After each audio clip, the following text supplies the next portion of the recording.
semana y que en buena medida reflejaba la situación de algunas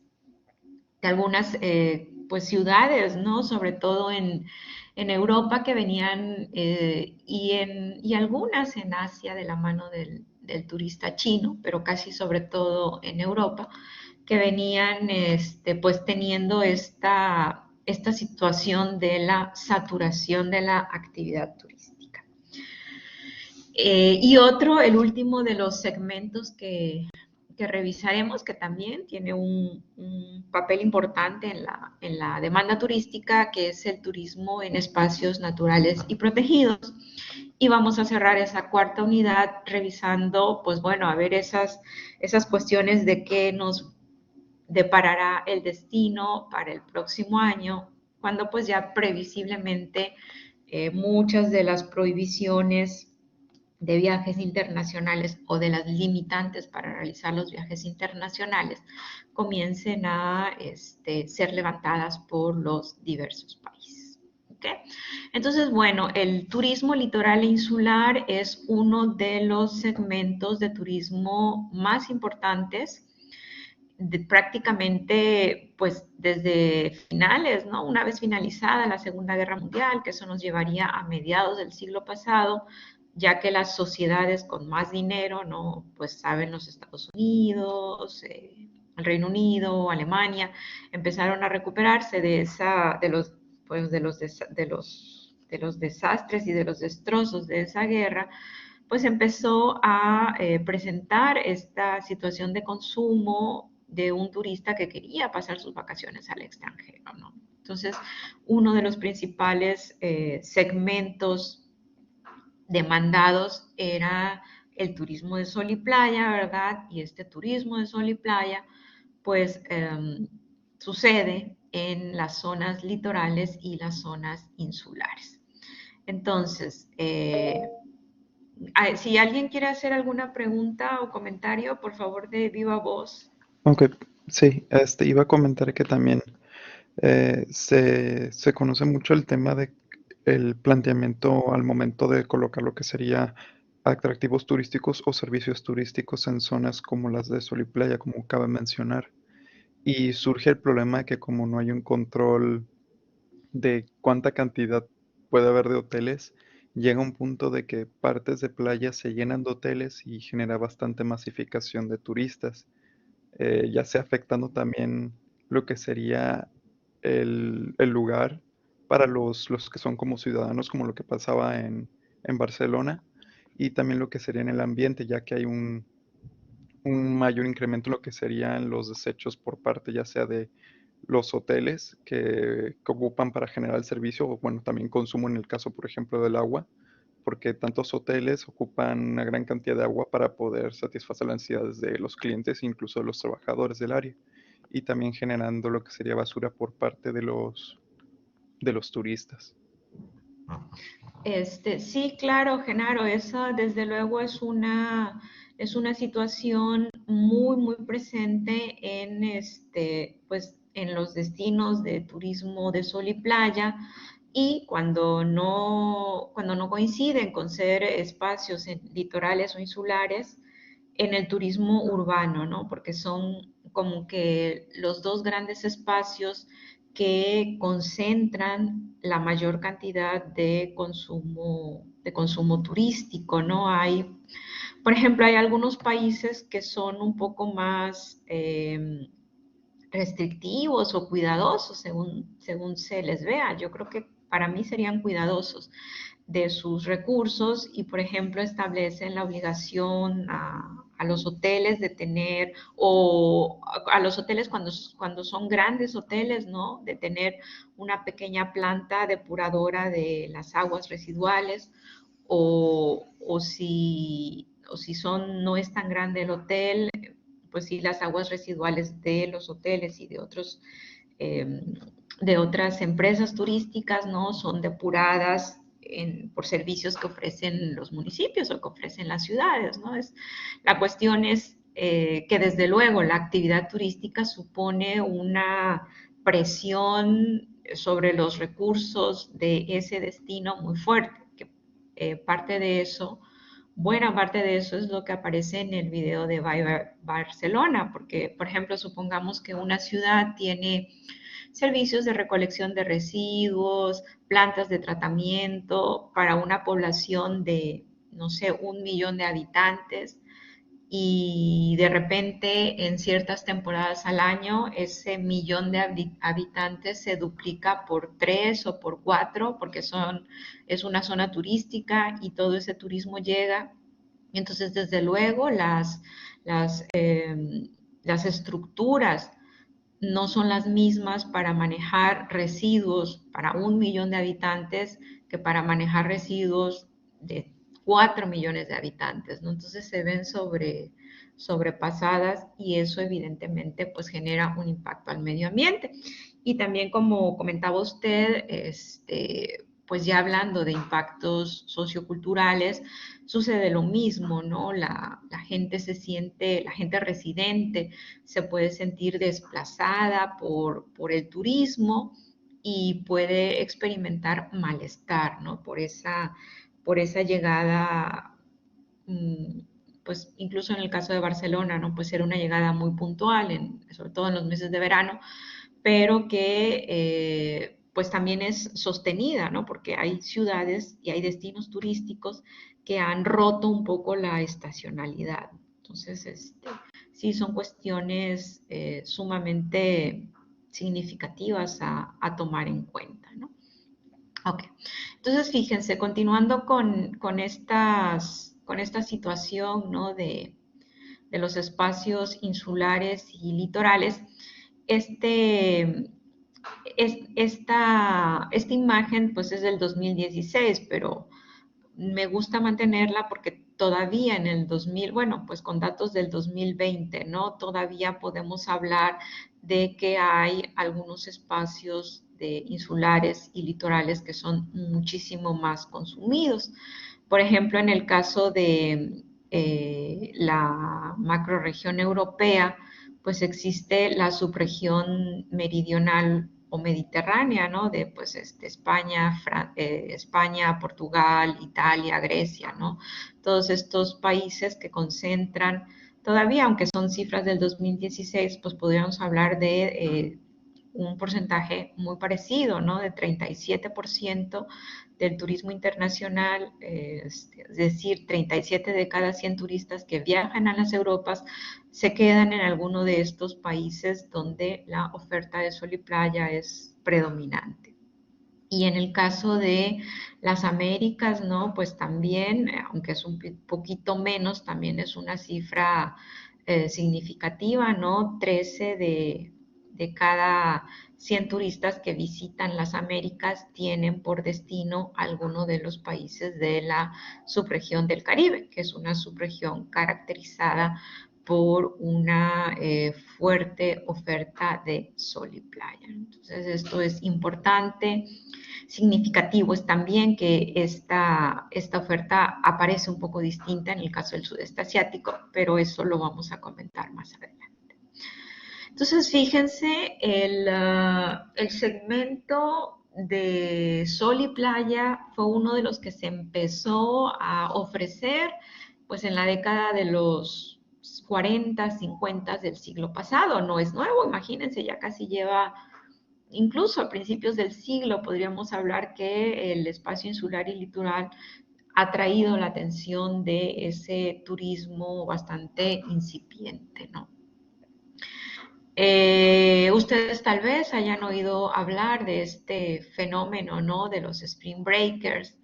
Quizá ya un poquito está cayendo en desuso, pero en la década, sobre todo a principios del 2000 o incluso del 2010, todavía era un fenómeno muy fuerte, ¿no? Hay quienes les llaman spring breakers, hay quienes directamente le llaman el turismo de borracheras, pero no es algo nuevo. Desde la década de los 50, pues la juventud ha querido experimentar este tipo de ofertas, ¿no? Y se han ido abriendo diferentes espacios.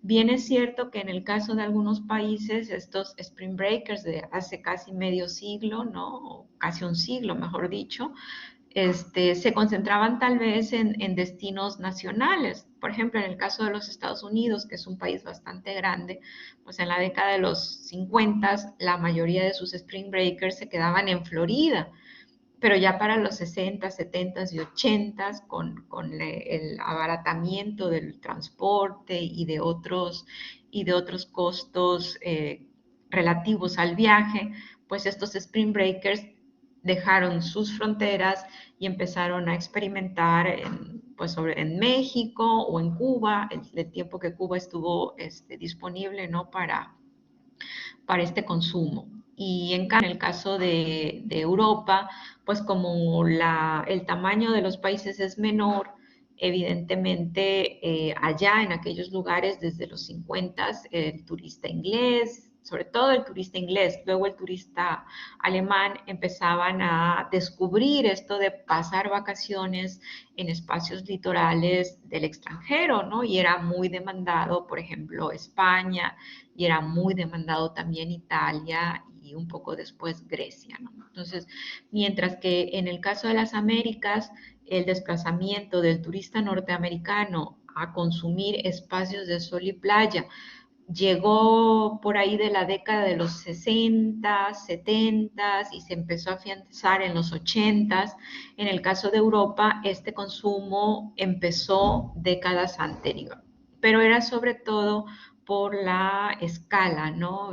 Los países europeos ya saben que son muchísimo más pequeños que la mayoría de los países americanos. Entonces, evidentemente, por esta razón, el segmento de sol y playa, pues fue uno de los que experimentó una masificación primera, ¿no? Antes que otros espacios del turismo, y también como pues comentaba su compañero y como ya lo vieron ustedes en el video de la meta anterior, una degradación de los recursos, ¿no? La saturación de los espacios y los impactos medioambientales y los impactos socioculturales que dicha saturación representa en los destinos turísticos. Entonces, aunque inicialmente las actividades, la oferta de estas actividades se centraba en el litoral y su principal recurso, pues como su nombre lo dice, ¿no? Hablamos de turismo de sol y playa, era la playa. En la actualidad y desde hace ya por lo menos década y media, aquellos destinos de sol y playa maduros, como pues pudiera ser el caso de pues de Barcelona o de Niza en Francia, ¿no? U otros destinos en el caso de las Américas o en el caso incluso de Asia Pacífico, Australia, por ejemplo, han diversificado sus recursos, o sea, esa playa ha tratado de ser usada para algo más que turismo de sol y playa, ¿no? Tratando de revalorizar ese espacio litoral insular y han apostado en algunos casos por nichos, por ejemplo, el turismo de bodas o el turismo de algunos eventos, o han apostado también por el ecoturismo o el turismo más cultural, un poco para afianzar y mantenerse, pues ya ven que en la unidad pasada revisamos los destinos que se mantenían de moda, ¿no? Entonces, en esa línea de mantenerse como destinos competitivos, de mantenerse como destinos demandados por el turista, pues estos espacios de sol y playa, estos espacios litorales, han en algunos casos pues buscado reconducir su oferta para mantenerse como destinos demandados, consumidos y vigentes. Otro de los segmentos de turismo que sucede evidentemente en la zona litoral insular, no todo, ¿verdad? Pero sí una parte, es el turismo de cruceros. Y el turismo de cruceros tiene también unos espacios muy identificados. A principio del semestre, no sé si se acuerdan un mapa que vimos cuando se hizo la revisión de los flujos turísticos principales y secundarios y aparecían estos espacios del turismo de cruceros, ¿no? Entonces, en el caso de las Américas, pues está el Caribe, prácticamente como un espacio, bueno, el Caribe es, hasta antes de la pandemia, venía siendo el principal espacio de turismo de cruceros en el mundo. Casi tres de cuatro cruceros que estaban en el mundo ofertándose tenían lugar en alguna de las distintas rutas del Caribe. El otro de los espacios también importante del turismo de cruceros es el Mediterráneo, sobre todo la parte del Mediterráneo europeo, porque pues tiene unas condiciones de seguridad mayor y de estabilidad, perdón, socioeconómica y política de esos países mayor. La parte norte y la parte de Medio Oriente, ¿no? Que también es usada porque pues pertenece al Mediterráneo, esa tiene una demanda menor pues precisamente por esas condiciones socioeconómicas y políticas un poco inestables. Pero es también interesante la dinámica del turismo de cruceros en el Mediterráneo. Y el otro de los espacios es un espacio un poco más reciente, porque, bueno, consideren que el turismo de cruceros en el Mediterráneo y el turismo de cruceros en el Caribe, pues comienzan a desarrollarse igual durante la década de los 50, 60, 70, 80, mientras que el espacio de turismo de cruceros acá en Medio Oriente, pues sobre todo tiene un empuje muy fuerte nuevamente con la entrada de China al mercado, ¿no? Entonces aquí no hay un centro neurálgico, un hub de cruceros tan fuerte como lo hay en el Caribe, que su hub de cruceros es Miami, y en el caso del Mediterráneo hay dos hubs de cruceros importantes, que uno es Barcelona en España y el otro es Civitavecchia en Italia, muy cerca de Roma. Al contrario, acá en el lejano oriente, bueno, perdón, en el lejano oriente, en esta zona de Asia-Pacífico, no existe todavía un hub de cruceros tan significativo y tan grande como sí que existe en el Mediterráneo y en el Caribe. Acá, bueno, por ahí de repente Hong Kong, de repente Macao, y hay algunos planes para en los próximos años sí que focalizar la actividad de crucero en alguno de los puertos. Pero esa dinámica, desde luego, encima con el coronavirus, pues yo creo que se ha detenido un poco. Entonces, bueno, fíjense, estos son los destinos más demandados, las rutas turísticas de cruceros más demandadas en el mundo. Un porcentaje importante de ellas oferta un producto turístico muy parecido al de sol y playa, pero por ahí poco a poco empiezan a abrirse otros nichos. Por ejemplo, un nicho interesante es el de los cruceros en Alaska, que no ofertan las mismas actividades que los cruceros, por ejemplo, en el Caribe. No alcanzó a salir, ¿verdad? Pero hay también un turismo de cruceros significativo en la Antártida, que bueno, estaría por acá abajo. Y hay también una oferta interesante en el caso del sudeste asiático. Por ejemplo, hasta hace algunos años, hasta antes que China permitiera los juegos de azar, ¿no? En el continente, ya saben que ahora existe Macao, que realmente Macao es Las Vegas de Asia-Pacífico y que además cada vez le come muchísimo más mercado a Las Vegas e incluso se dice que Macao en cierta medida fue la causa del decaimiento de este destino también de Estados Unidos, de la costa este, que es Atlantic City, ¿no? Entonces, cuando China abre en Macao la posibilidad de los juegos de azar, hay unas actividades de turismo de cruceros que desaparecen un poco y era precisamente que se ofertaba para el turista chino la posibilidad de consumir, en el caso de cruceros, actividades de juegos de azar en aguas internacionales, porque China tenía prohibido la oferta de casinos, ¿no? Entonces, los cruceros desde los puertos chinos llevaban al turista chino a que jugara, pues no sé, naipes, a la ruleta rusa o todo lo que pueda haber en un casino en aguas internacionales.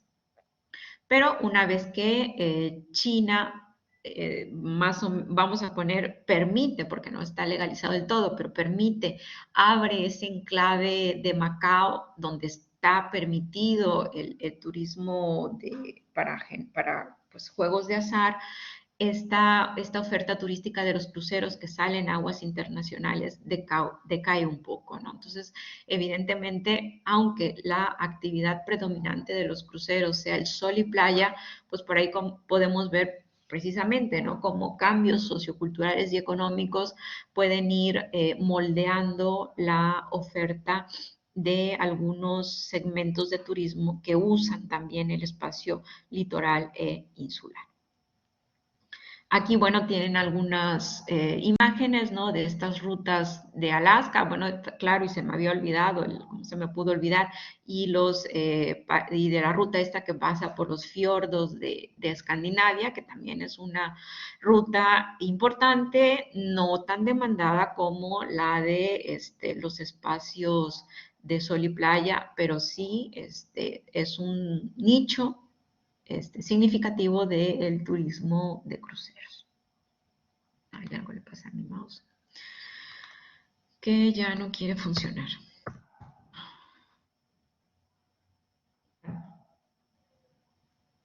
Okay. Voy a dejar de compartir porque se trabó esto. Una disculpa.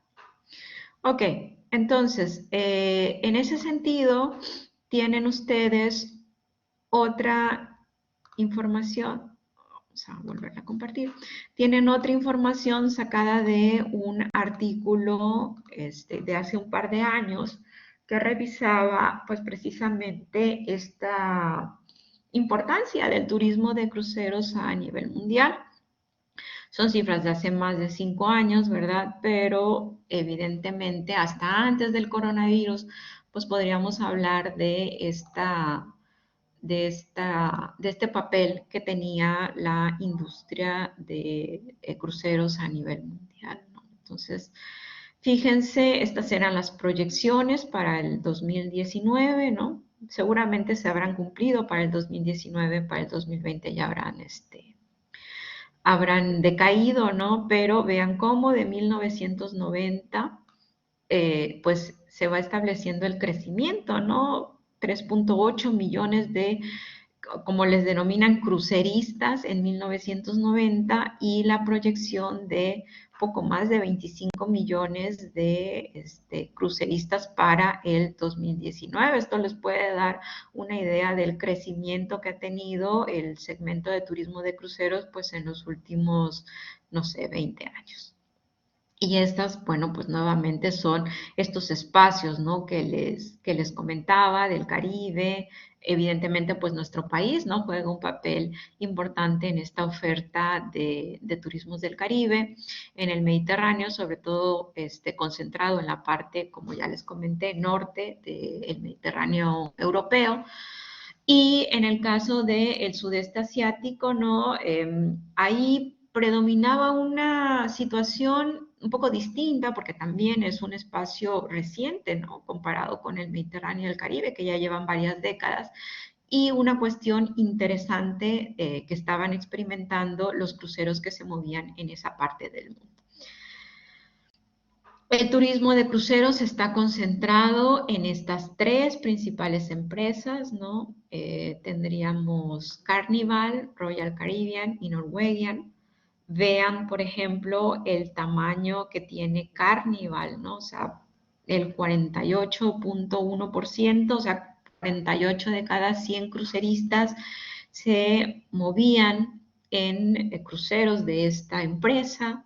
23 de cada 100 se movían en cruceros de Royal Caribbean y 10 de cada 100, bueno, poquito, estos puntos porcentuales me los como, pero prácticamente 10 de cada 100 cruceristas, perdón, se movían por Norwegian. Entonces, evidentemente, podríamos hablar de una enorme concentración, de un papel muy, muy fuerte de Carnival, ¿no? En el caso del perfil que tenían los cruceristas por región, pues bueno, puede verse que la mayoría procedía de países ubicados en América del Norte. Luego tendríamos otro otro porcentaje importante, aunque casi, bueno, menos de la mitad, de turistas o de cruceristas, perdón, cuyo país de origen era Europa. En tercer lugar, pero vean a qué nivel, ¿no? Entre América del Norte y el crucerista de Asia. Luego tendríamos los cruceristas que proceden de Australia y Nueva Zelanda, el crucerista que procede de América del Sur y pues un porcentaje apenas presente de cruceristas que tienen como países de origen África y Medio Oeste. O sea, no se vayan a confundir de dónde sale el crucero, ¿eh? Esto es la gente, el turista que viaja en cruceros, de qué nacionalidades, o bueno, en este caso, de qué subregiones procede. Incluso se cifraba que el 75% de los cruceristas pues, proceden de Norteamérica, concretamente de los Estados Unidos y del Reino Unido y de Alemania. Sin embargo, las proyecciones para el turista chino sí que como sucedía, como había venido sucediendo con otros segmentos, pues eran apabullantes, ¿no? En algún momento se esperaba esto, claro, desde luego, pues el COVID viene a ser un parteaguas y una vez que se empiecen a levantar estas restricciones, no sabemos qué rumbo va a tomar el turismo internacional, pero si se mantienen las previsiones, se decía que en algún momento de los próximos años el mercado chino iba a ser tan grande como el mercado norteamericano y el mercado europeo juntos. O sea que si teníamos que el 75% provenía de América y de Norteamérica y de Europa, pues piensen ustedes que quizá un 80% de esos turistas serán de origen chino. Entonces, esto evidentemente es algo que las compañías de cruceros no están dejando de prestar atención. Entonces, en este sentido también bueno, tratar de mantenerse como una opción demandada por el turista internacional, las empresas de cruceros han buscado también adaptarse. Evidentemente, pues nosotros sabemos cómo hay también algunos nichos, ¿no? Hay cruceros un poco vinculados con el turismo enológico, hay cruceros un poco más vinculados con actividades de aventura, hay cruceros un poco más vinculados con las actividades de grandes espectáculos, hay cruceros temáticos también, hay, bueno, que sí, cruceros para solteros o para divorciados o para, en fin, una amplia gama de nichos que las compañías de cruceros están explorando desde hace ya varias décadas. Y hay otras compañías, las compañías más pequeñas, que optan por un público menos estándar, como por ejemplo los cruceros por la Antártida o los cruceros de turismo solidario, pues estas también han tratado de ir bueno, no mejorando, pero sí ir modificando su oferta turística para satisfacer la demanda de esos cruceristas. Bueno, mi mouse de plano ya está como de vacaciones, yo creo. Ah, perdón. Ok, entonces, en este sentido, tendríamos, por ejemplo, que en el caso del turismo chino, la oferta de cruceros ha buscado algunos cambios significativos en el sentido de que, bueno, como ustedes saben, al turista chino y a buena parte del turista asiático no es como que muy fan de tomar el sol, ¿no? De hecho, en esas culturas el estar bronceado es un sinónimo de fealdad. Ustedes cuando ven turistas asiáticos casi siempre pues les ven con manga larga, con gorra, con sombrilla, con pantalones largos para protegerse del sol, ¿no? Entonces, los cruceros que van por el Caribe y por el Mediterráneo, pues basan su oferta en el sol. La gente que va de cruceros pues gusta mucho de estar en la alberca, de estar tomando el sol en la cubierta o de estar surfeando, pero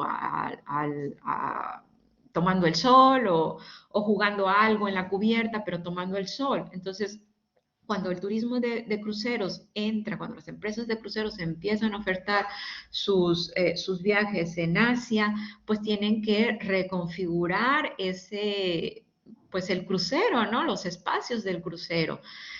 Mandar a cerrar muchos espacios que si el crucero estuviera en el Caribe o en el Mediterráneo serían abiertos. Tiene que cambiar también la oferta gastronómica porque tiene que adecuarse a los gustos del turista asiático y tiene que apostar por otros espectáculos, ¿no? Entonces, las empresas navieras deben o toman eso en cuenta y sus espacios de crucero son distintos dependiendo, por supuesto, de los gustos, ¿no? Y de las costumbres de donde discurre el crucero. Quería yo mostrarles, adelante, Genaro, comente abiertamente, por favor. Sí, algo que me llamó atención lo que comentaba ahorita sobre, ¿sí se me escucha bien? Sí, sí, lo oímos Ah, perfectamente. sobre lo que comentó de, bueno, los estilos que deben de adquirir los cruceros para satisfacer sus distintos clientes. Estaba viendo un video sobre cómo elaboran para los cruceros, para lo que serían clientes de los países árabes Ajá, y muestran cómo cambia completamente la diferencia entre lo que podría disfrutar un cliente americano o europeo, que más o menos no se tiene que cambiar mucho en lo que sería el tema de comidas o lo que sería entretenimientos, dado que, bueno, pueden compartirlo y son un poco más libres en lo que sería la expresión por el tema de la globalización.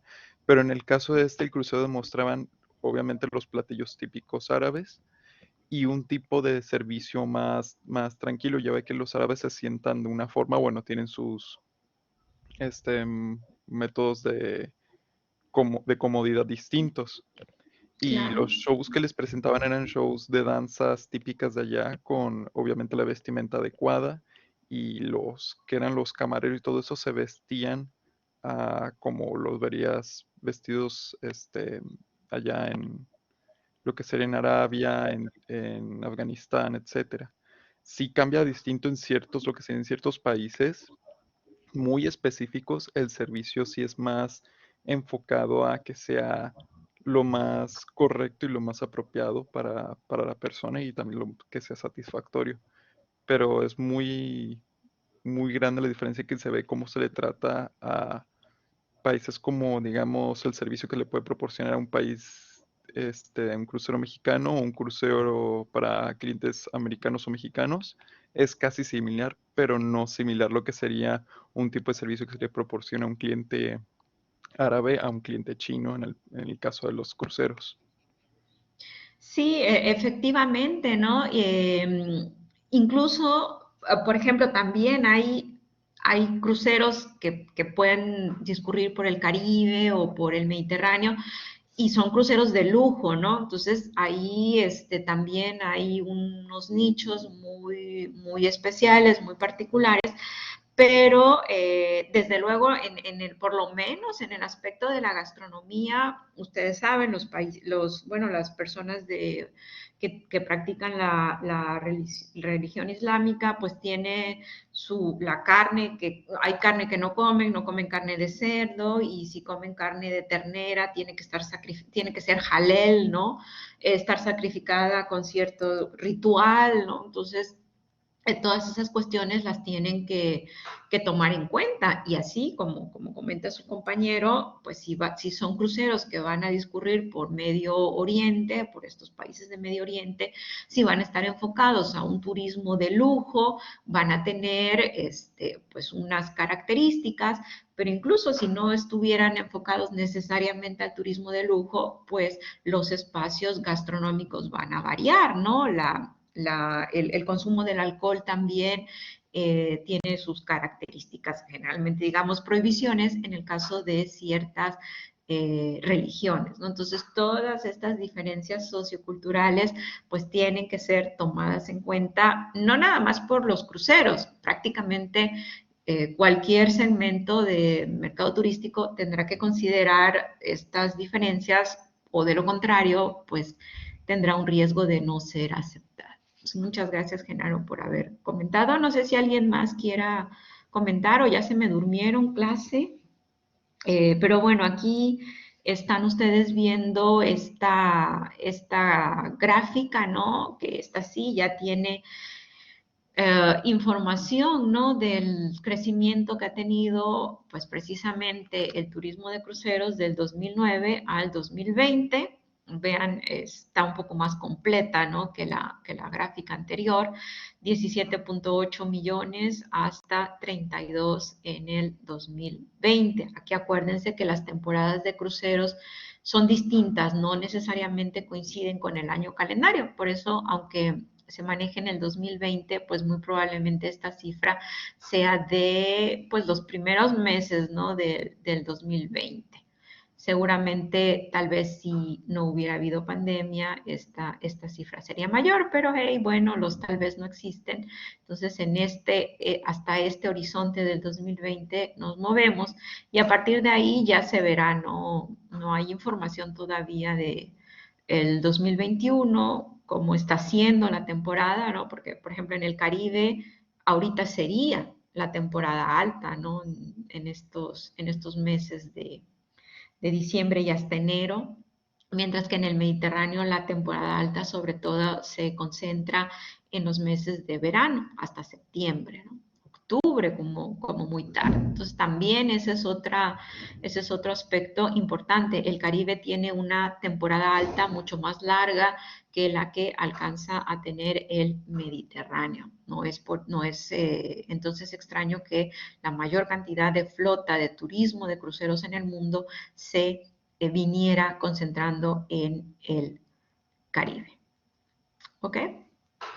Bueno, entonces, comentarios o preguntas con respecto al turismo de cruceros. ¿Alguien quiere comentar algo? Andrea, Ariam, Briseida, Brisa, Evelyn, Giovanna, Carla, Lakshmi, Lluvia, etcétera, etcétera.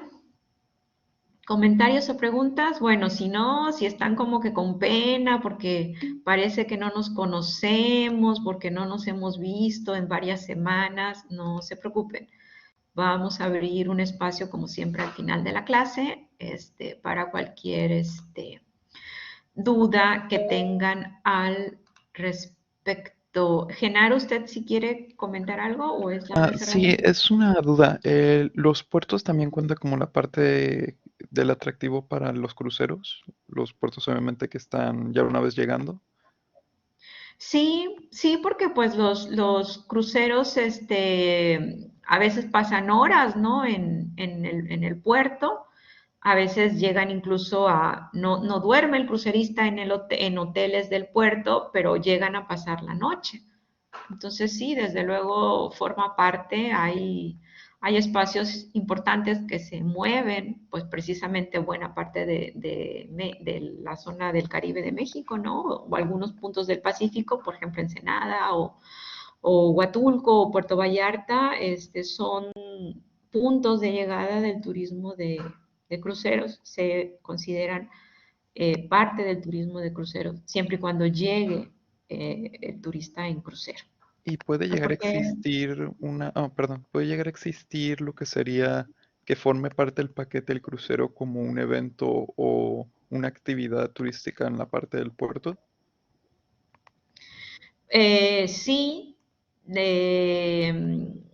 por lo regular funcionan a veces, dependiendo del puerto, dependiendo del país también, funcionan a veces de manera un tanto independiente, ¿no? O sea, las empresas locales, por así decirlo, ofrecen sus servicios y negocian con la compañía de cruceros, pero también puede darse el caso que es una tendencia que se empezó a presentar en a ver, déjenme que me ubique.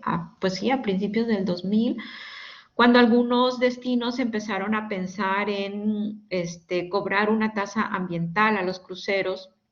Algunas empresas de cruceros empezaron a comprar sí, pues a comprar islas, sobre todo en el Caribe, ¿no? Empezaron a comprar islas para ya no necesariamente hacer tocar sus cruceros a esos puertos que les querían cobrar estas tasas ambientales o lo que fuera, y llegar directamente a sus islas, ¿no? Por ejemplo, Disney fue una de las empresas que empezó a hacer esto. Entonces ya no tocaban puertos de países distintos en el Caribe, sino que se iban directamente a sus islas. Y como son islas de la empresa, pues ya entonces era como que, como si fuera un todo incluido el crucero. Entonces, en la actualidad prevalecen los dos tipos de modelo, ¿no? Una empresa de cruceros que toda la cadena de valor pertenece a empresas de la misma naviera y otros cruceros, a veces también ofertados por esa misma naviera, pero que tocan puertos que no forman necesariamente parte de la propiedad de la empresa, ¿no? Hay algunos cruceros que precisamente lo que venden es la singularidad de los puertos, entonces ahí pues no les va a ser posible comprar su isla y desarrollar ahí su oferta, pero hay otros que sí que lo están haciendo. Sí, en parte de las que pueden conseguir lo que sería para poder tener su isla propia como parte de la empresa, pues tienen el beneficio de generar ya sea su paquete de tour incluido, que ya sea desde el crucero hasta una isla temática donde ellos pueden pues aprovechar el lugar y generar sus propios eventos y actividades y juntarlas con el paquete y no solo venderlo como si fuera un tour de, se me fue el nombre del crucero. En Sí, parte es pues una gran idea y sí es una inversión muy grande, pero puede llegar a generar bastante interés y ganancia a lo largo del tiempo.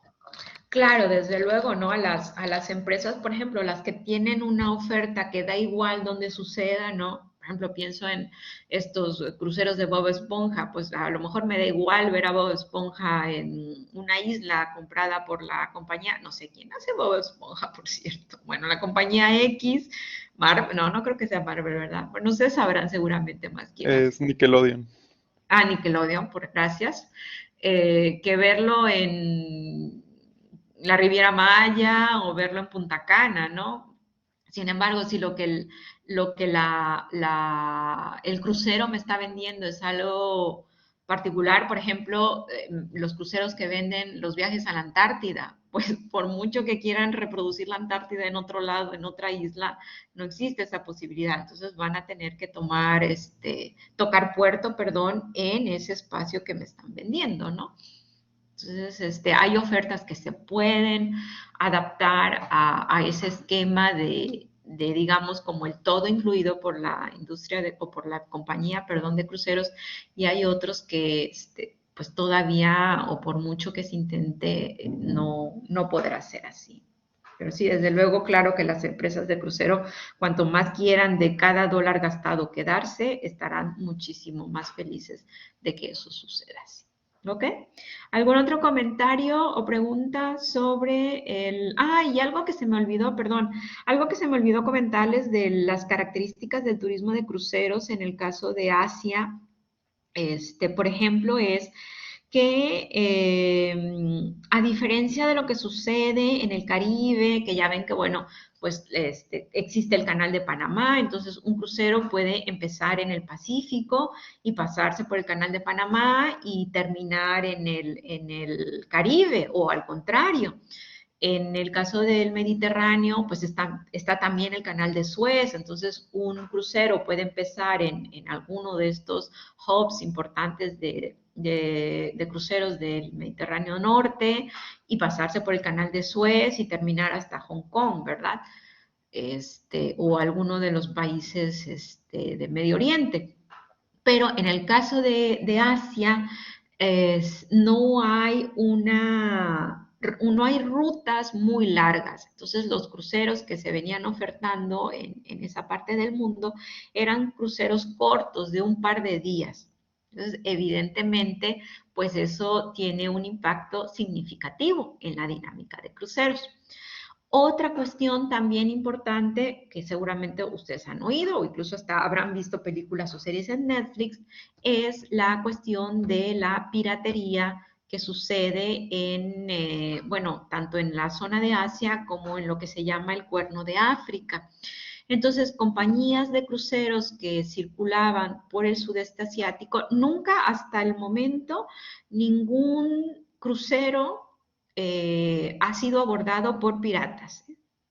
Todos se han centrado en abordar barcos de carga, ¿no? Pero sí existía un rumor muy fuerte de que no atacaban cruceros porque las compañías de cruceros directamente les pagaban, ¿no? Entonces, por supuesto, ¿no? La delincuencia y la violencia juega un papel importante y juega también un papel restrictivo de hasta dónde pueden llegar los cruceros en esa parte del mundo. Afortunadamente, ni en el Mediterráneo ni en el Caribe se venían presentando situaciones de esta índole, ¿no? Y pues ojalá y no, nunca se presenten, pero son dos elementos importantes que limitan la oferta del turismo de cruceros en esa parte del mundo. Eso se me había olvidado comentárselos. Sorry, sorry. Bueno, pues entonces fíjense, otro de los espacios importantes es desde luego pues el espacio del turismo urbano.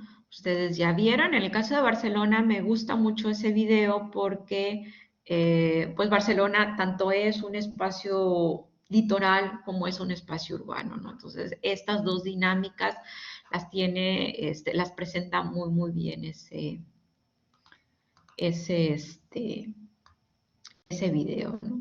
Entonces, ya en algunos momentos, al principio de la materia, del semestre, quiero decir, vimos cómo cuando estudiamos el turismo desde la geografía, hablamos de un espacio emisor, que es de donde vive el turista, hablamos de un espacio receptor, que es a donde llega el turista a pasar las vacaciones, y de un espacio de tránsito, ¿no? Y también revisamos, no me acuerdo si vimos esta página de Flight Radar, o vimos de la otra nada más que ponía los flujos turísticos en video, en time lapse, pero prácticamente es lo mismo, ¿no? Vemos esa concentración de espacios y muchos de estos espacios son espacios urbanos. Los espacios urbanos también son fuertemente demandados por el turista porque las ciudades suelen ser multifuncionales y policéntricas, es decir, tienen mucha oferta de otros servicios, lo cual facilita el que puedan armar y que puedan ofrecer una oferta turística muy, muy interesante en muchos casos. Por esa infraestructura que es variada, por esa multiculturalidad, por los atractivos, las ciudades representan destinos importantes para el turismo internacional.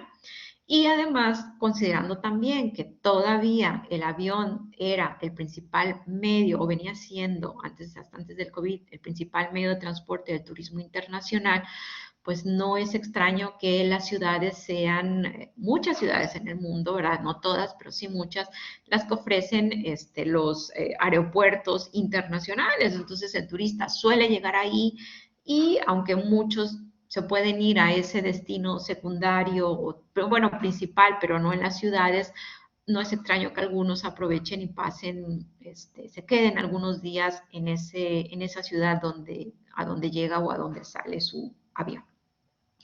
Y tienen ustedes en la carpeta de la cuarta unidad esta información. Este es un índice que hasta el 2018 hizo Mastercard y que lo ha dejado de hacer, y la verdad es una pena, y yo cada año les escribo diciendo que por favor lo vuelvan a hacer porque proveía información bien, bien interesante. Entonces, este índice del 2016 se mantuvo hasta el 2018. Nos decía, ¿no? Cuáles eran las ciudades que habían recibido más turismo internacional. La metodología de Mastercard era que el turista tenía que pasar por lo menos una noche y hospedarse en alguna de las ofertas de alojamientos de esa ciudad.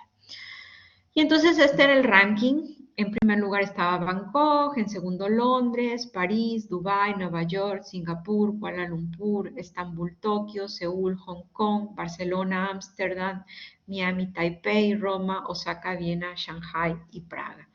En el del 2018, Londres subió al primer lugar y Bangkok bajó, porque en esos años, no sé si ustedes se acuerdan, pero hubo una cuestión de cuestiones de cierta inestabilidad política en Bangkok.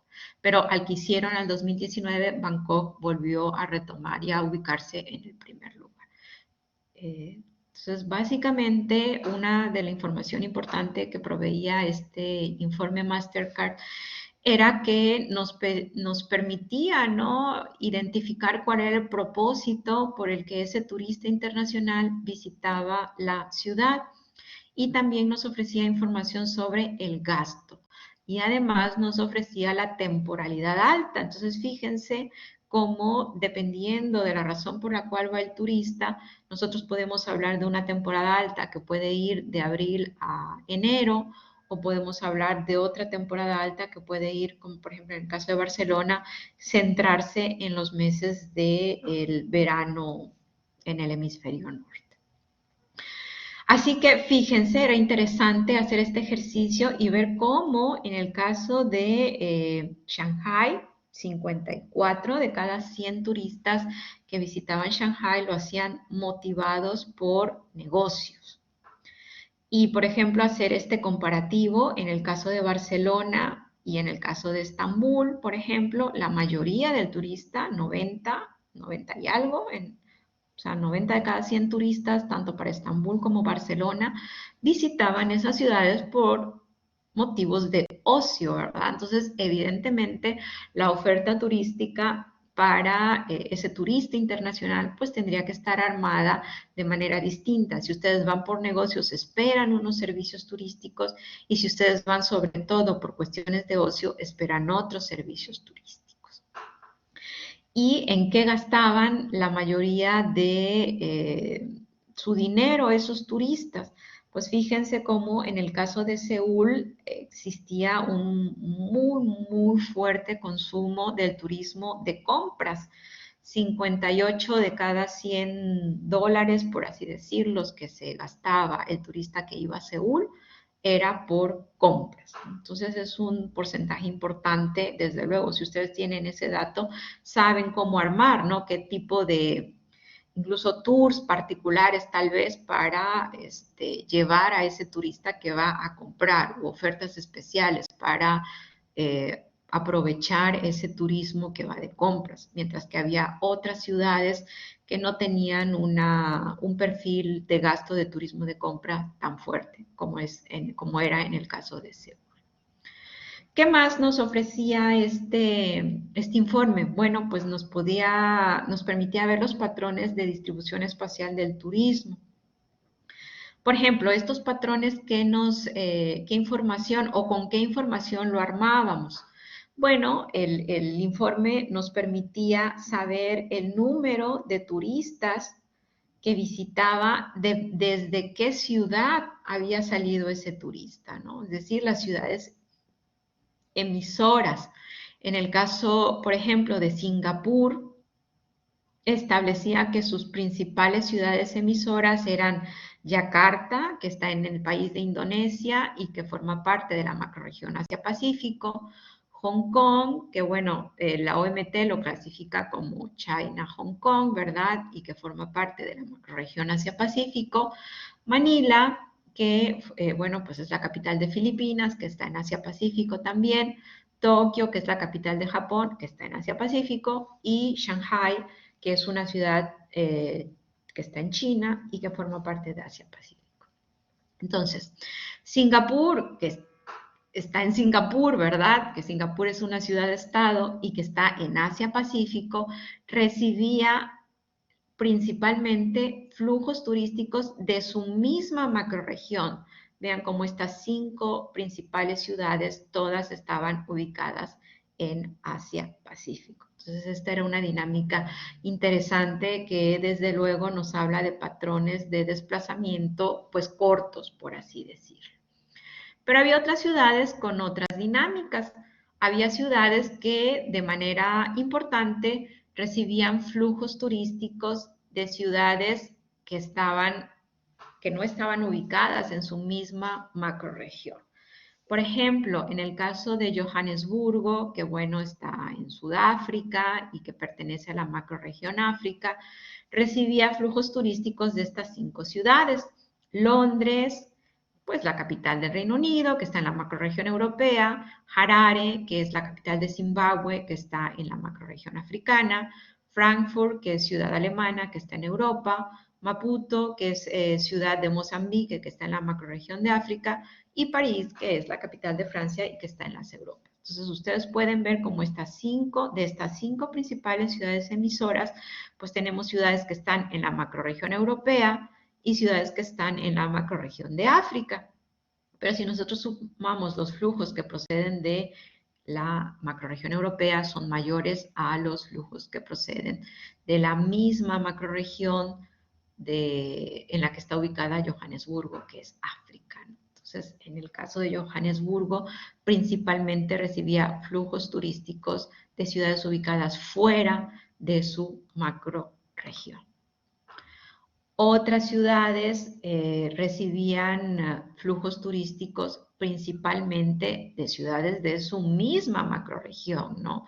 Por ejemplo, en el caso de Londres, sus flujos, es curioso, ¿no? Porque Londres, así como Nueva York y París, son ciudades que de manera principal reciben flujos turísticos de ciudades ubicadas en otras macrorregiones, en el caso de Londres, de Nueva York, ubicada en las Américas, pero el resto de los flujos turísticos a Londres llegaban de ciudades ubicadas en Europa, ¿no? Entonces, si nosotros hacíamos la suma, teníamos que, a pesar de que el principal flujo llegaba de las Américas, los demás flujos hacia Londres provenían de ciudades de su misma macrorregión. Ay, perdón. Y la tercera tipología eran ciudades que recibían flujos turísticos de ciudades ubicadas en otras macrorregiones. Esta dinámica era bien extraña. De todas las ciudades que reportaba el informe Mastercard, solo la presentaba San Francisco. Ninguna otra ciudad representaba estos patrones de distribución. Pero bueno, aunque solo fuera San Francisco y por ser un caso especial, hay que reportarlo, ¿no? En el caso de San Francisco, bueno, ya saben, ubicado en los Estados Unidos, ubicado este país paralelamente en la macrorregión Las Américas, recibía flujos turísticos de Londres, ubicado en las Europas, de Sydney, ubicado en Asia-Pacífico, de París, ubicado en las Europas, de Pekín, ubicado en Asia-Pacífico, y de Frankfurt, ubicado en las Europas. Ninguna de estas 5 principales ciudades son ciudades de las Américas, ¿no? Entonces, esta es la dinámica peculiar que solo presentaba San Francisco. Así que, grosso modo, ¿no? Los patrones de distribución eran estos 3: ciudades que recibían flujos turísticos de otras ciudades en su misma macrorregión. La mayoría de las ciudades de Asia-Pacífico caen en esta clasificación. Luego, ciudades que reciben tanto flujos de ciudades de su misma macrorregión como de otras macrorregiones, de ciudades de otras, quiero decir, macrorregiones turísticas. Y aquí había una subdivisión: las ciudades que reciben principalmente de ciudades de otras macrorregiones y las que reciben principalmente de ciudades de su misma macrorregión. Y la última tipología, que es esta que acabamos de ver en el caso de San Francisco, de ciudades que reciben flujos turísticos de ciudades ubicadas en otras macrorregiones turísticas.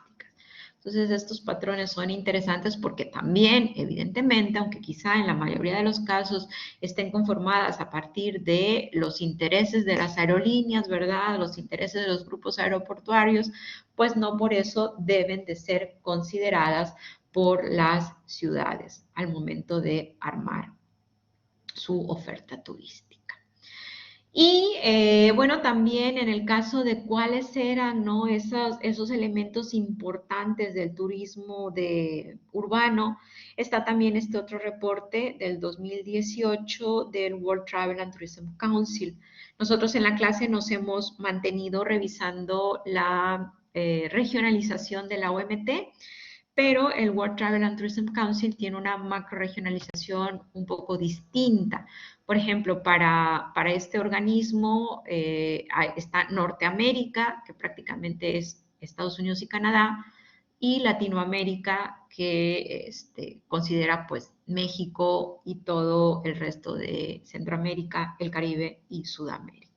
Pero prácticamente las dinámicas eran muy, muy importantes, ¿no? El papel que juega el turismo urbano al momento de atraer los flujos turísticos, el papel que juegan las ciudades por esta oferta, ¿no? De servicios, de infraestructura, ser espacios multiculturales, ¿verdad? Entonces, en esa línea, las dinámicas del World Travel and Tourism Council eran un poco distintas a las del informe Mastercard, pero por ahí también vemos estas ciudades, ¿no? Las principales ciudades como Shanghai, Pekín, París, Nueva York, Orlando, y en este sentido, ¿no? Son ciudades que también aparecen en el informe Mastercard, aunque midan algo distinto. Y está también, ¿no? Esta situación que ya también alguna vez comenté